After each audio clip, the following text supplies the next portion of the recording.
Okay, so that's our wide shot. So we got 10 seconds. Renee, smile. You're happy to be back from Peru. No, we're not. You wish you were still there. Yep. I wish I got to go. Kelly and Tricia were last night Skyping with Lucio and Frank, and they were doing that dance. You made us dance.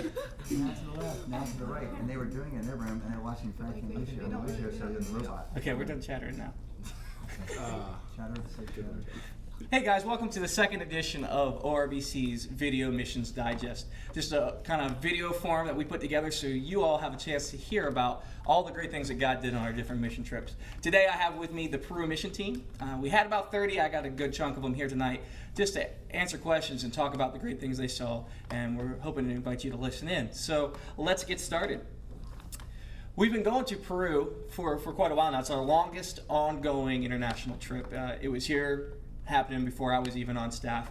And so I want to give you guys a chance who are new to this trip like me to hear about the history of it. And I was wondering if you'd like to just tell us, okay, how did this thing happen? How did it come about? And what have we seen God do up to this point?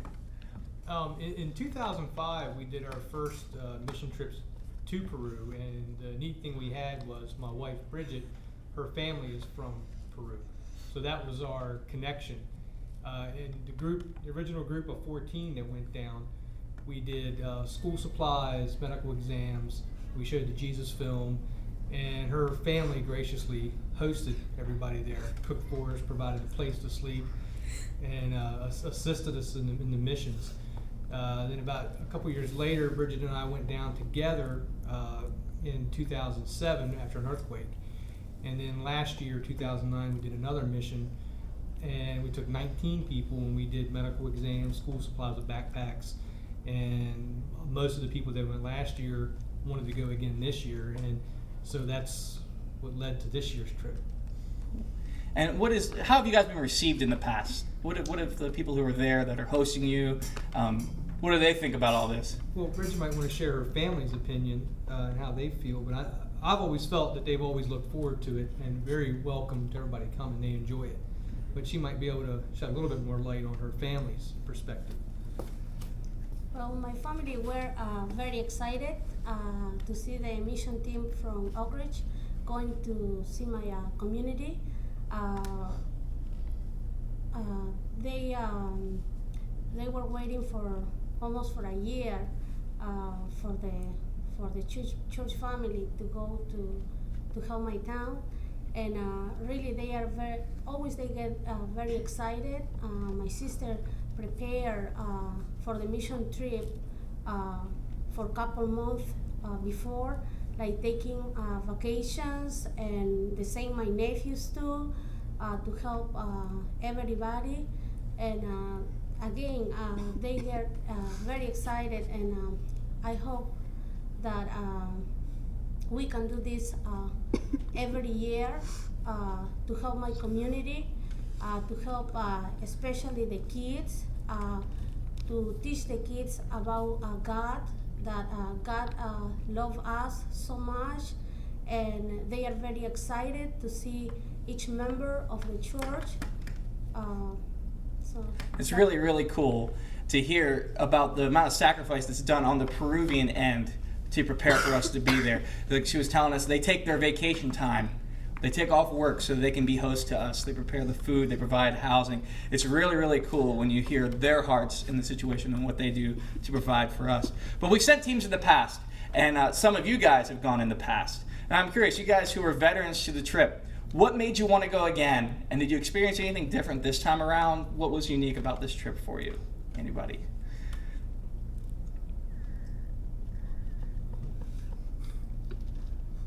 Well, I mean, I can say just from going before, every trip is different, and you make mistakes and you learn from those mistakes. And so this year, one of the things that I thought was handled a lot better was crowd control. We decided to use a larger security team because some of the events there's 300, 400, 500, 600 people there that are coming in and out, and being able to control the flow of people in and out, I think was probably the best this year that I've ever seen of all the trips that I've been on. So that's one of the things from being in other trips. So. Cool. So what about you guys? Guys, this was your first time going. What made you want to go on this trip? What were you expecting? And how did it work out for you? What did you think? Well, I had an experience in Pamplona. The pastor, after we did our exams and the eye exams, medical exams, all our young adults were doing face painting and handing out coloring books and different things with the young folks that were coming through there. We asked them to come back at the end of the day and do a series of messages. Actually, that day, I believe Jeff gave a Roman roads biblical translation through Bridget to the church, and just expressing our love to the church and to the people that were there that came back that day to see us and to kind of to see us off at the end of the day. But their pastor there said something very important that stuck with me more than anything else, and that is, he kind of looked out at his congregation and he said, these people are here to show God's love to us, and this is a lesson that we need to learn how we should act as well. How do we show God's love as well? That we're here in this community. How do we show God's love? These people came all the way from America to show their love to us. How do we show God's love here to our people in Peru, in this town? Yeah, it's really cool to think that us, by going internationally and going and doing God's work, whatever He's called us to do individually, it challenges the churches who are there to step up and say, if these people can come from this distance to do this thing, why don't we show God's love ourselves? And hopefully we get to be a part of inspiring local churches to take up their role as local missionaries. Well, since you mentioned the Romans Road, I wanted to ask a question about that as well. As part of our missions training, we go over and we say, hey, look, everybody needs to memorize the Romans Road, which is an evangelistic tool leading somebody through everything they need to know about how to be saved. And so you guys had to memorize that as part of your training. How did that work out? How did you incorporate that into your trip? Because I don't know if it was exactly planned and laid out straight, but it just kind of bubbled up and happened. So somebody share a little bit about how that worked. Well, the first day, the first mission, I was hanging back, and I had this plan. I said, I want to get out there, because they did the skits and the message out on actually it was on the beach, and so I was kind of hanging out. I said, well, I'm going to get ready to go out there, because we were winding down, and I look out the gate and I see people come by with the Bibles, and I was like, oh, I missed it. And maybe Todd can share what actually happened, because I missed it. Well, I can tell us, if I may, that I even had more negative thoughts that we should have prepared. We should have had a preacher. We should have had the kids know songs in Spanish, and I guess some doubting Thomas thoughts. And Renee and I were stuck back doing 6 eye exams of people who had slipped past security at the end, and we missed all this. And only to find out that Todd, who knew the Romans Road probably before or during his Mission 401 course, got up there and through Bridget delivered the Romans Road as the message to this group, and really you could say God had already prepared a way. We were just unaware of it, or we didn't trust that He was going to have the way, but He used Todd that day to deliver the message, and the rest of us looked back and it just worked. Yeah, cool. So did you guys continue to do that, or was that just like a one-time shot deal?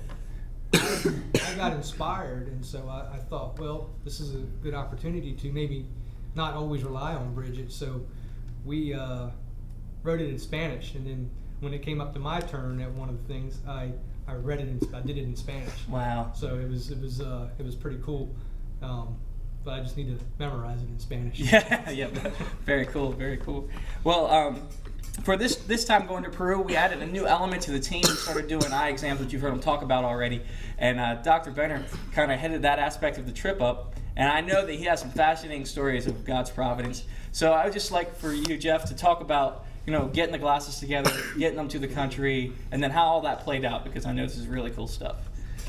Well, the idea, the origin, I suppose, of going back to do glasses was we were on the trip last year, and there were several kids we ran into. Muir had an iPod that had an eye chart on it, an app for an eye chart, and we began to test the kids' vision, and they quickly got in line to see the American with the iPod with the eye chart, and we began to realize a lot of them couldn't see.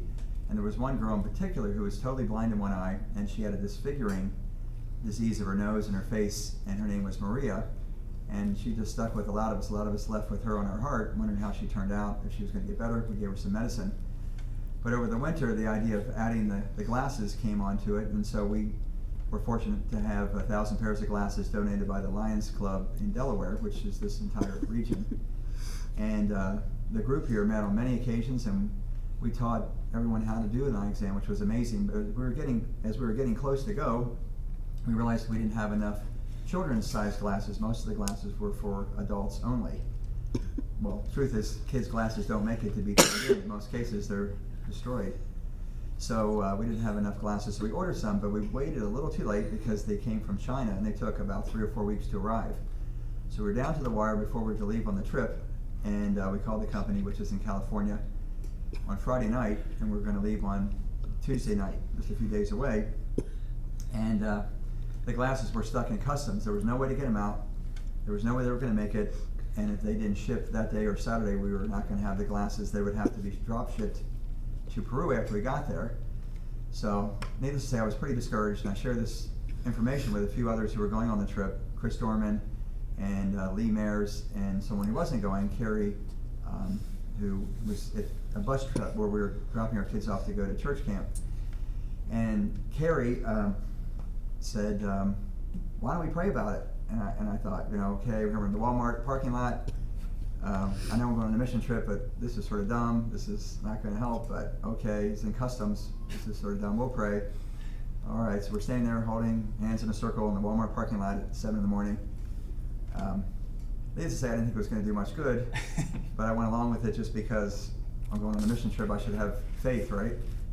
Well, needless to say, 5 hours later, I got a text message from Dr. Murphy, the other optometrist who went on the trip with us, and she said, I got a tracking message. The glasses are on their way. So someone had gone in that night before and done a little extra effort knowing it was a mission trip to Peru and had somehow gotten the glasses out and shipped them. So did God have a hand in it? I'd have to think yes, but this was only one of the stories that came out of this whole mission. That was kind of got us started. Yeah. So you feel like God's told you something about prayer then. You feel like your faith has just grown because of this experience, right? It did. You think I should have learned from that, but I'm kind of a slow learner, I'll be honest. So as we got to Peru, we had the glasses, and the prescriptions we had anticipated in the American eyes weren't the same as Peruvian eyes. They had a strange prescription that kept coming up over and over again of high astigmatism, and we don't have that much here. So needless to say, our glasses supply of the high astigmatism glasses was pretty small. So we began to give the prescriptions to Renee and Trisha and Megan, and after a while they began to say, we're running short in these bags, and this is only the first day. We had 3 more days to go. And so we began to think, we weren't really prepared for this. This isn't going to work out. So again, instead of just trusting this is a God trip, we're on a mission trip, hello, we began to worry, again, a bad idea. And each night we talk about it. Do you think we can go the next day? Well, we go the next day and we keep pulling the prescriptions and they would go in the bag. And it was like the story of feeding the 5,000 with 7 loaves and 2 fishes. They kept going into the bag. No one had done an exact inventory of how many of these magical glasses we had with. And by the way, the prescription typically would take 1 in a million to find a pair of glasses of that prescription. It would take at least 1 in a million to somewhere between 1 and 100 million to find a pair of glasses in that prescription. And we only took 1,000. So the probability of it just having, 40, 60, 80, 120 pairs of this particular frame in there. So each day we wondered if we should continue, and the last night we just knew there weren't enough glasses. We said we really can't do the glasses for the adults tomorrow. We're going to do just the kids and reading glasses. We'll skip this because we can't disappoint these people. We've come all this way, and if we mislead them, we're doing more harm than good. So we all agreed, and even doubting Thomas that I was, the others agreed. Am I not right, Renee? Yes. Renee and Megan, and we all equally agreed. So unfortunately, when we showed up the last day, it was the biggest day, 550 people. Everyone agreed except for the 90 people who were already in line. They'd been there since 6 in the morning before we got there. They didn't get the message, I'm afraid. So we had to go through and do the glasses. And we had more patients who needed glasses of that prescription that day than ever. And we kept going deeper in the bag, and the bag kept delivering. Am I right? I mean, there were maybe 6 people out of 80 or 90 that did not get glasses that day. It was out of the really high prescription glasses. So I guess the capping story is the amazing miracle of the pink glasses, which is, Yeah. I'll leave you with that. I think maybe we're going to let Megan, because you were the one who actually found these glasses. So Megan, why don't you tell us the backstory, and then tell us how you felt when you pulled them out of the bag and you were like, oh my goodness, here they are. Well, like Dr. Benner said, all the prescriptions were kind of crazy, and so he laughingly handed me this one, and it was just one that we were not going to find, but I was going to look anyway. So I go over to the bag and I pull out these glasses, and it was the perfect prescription, and they were for a little girl, and all these glasses were adult glasses, but these happened to be a really small pair, and they were pink with little hearts on them, and not only were they the right prescription, they fit her face perfectly, and it was just definitely a God thing. Yeah, it's so awesome to see that God has a plan for even the smallest things. When you're on a mission trip, you see him do amazing things, and it's just about stepping back and saying, hey, you're in control. I'm going to be faithful to do what you've told me to do. Even if I don't see how this is going to work out, we get to come home and we have these great stories of God's providence. Anytime you go on a mission trip, it requires sacrifice. You're either sacrificing the time and the money it takes to go on that trip, time off work. But this time, we had a couple families decide to go as a family on the trip, and some of them sacrificed their family vacation and even more than that. And so I was wondering if Renee, if you would talk about how did your family decide to do this, and how did God honor that? Well, I admit it was probably my idea initially, and my other son and I had been on a previous international mission trip a few years ago, but my oldest son was graduating high school, and we had talked about doing a family vacation, Grand Canyon or California or something fabulous, and as Peru came up, just God really just laid it on my heart that this would be something awesome for not only me to do, and selfishly I felt like I couldn't do that by myself, and then do a separate trip with the family, but instead I just really felt led to encourage my whole family to go and serve, and having my husband and I as a couple go, as well as our teen boys, just as an opportunity for them to serve at these critical years for a lot of the teens, where it's very natural to be very selfish and about us and what we want, and be reminded how fortunate we are in our country and in our ability to have access to Bibles and to churches, and to be fed not only spiritually but even medically. And so it just was something I felt led to do, and it was a big sacrifice. And I think there are times I think we looked at each other and thought, wow, we could have probably been somewhere in a tropical island on a beach, but without a doubt at the end I'm sure every single one of us would say tenfold it was extremely worthwhile, and something that really, I tell other people this all the time, whatever we did to help those people in Peru, we kind of came back more blessed and richer by far for whatever we did. And if I remember right, this was a graduation gift too, in place of a graduation gift. Yes, yes. So what do you think that's done in his life? Well, it's I'm hoping as he heads off to college just in a few days that's something that he can head into his freshman year and be again reminded as a foundation for Christ, and to reach out to other people, and that one of the best things that we can do that God tells us is to basically to serve and to give to other people instead of just simply for ourselves. So I'm hoping that'll carry throughout his life. Cool. May I say, I'll say this, Ross and I met, we roomed together. And the night before we went to Chinchon, and I did the Roman roads for the children that day. Ross talked about his experience in Kenya with Renee, and about, evangelize the lost. And Renee had kind of pre-planned it. She had sent me an email a week before with all the verses with Roman roads, and I had that with me in my possessions and in my Bible that I took down, and kind of with Ross's conviction about what they were doing in Kenya, that was a natural thought for me the next day. Yeah. So that wasn't something I thought of. Yeah. That's cool. That's very cool.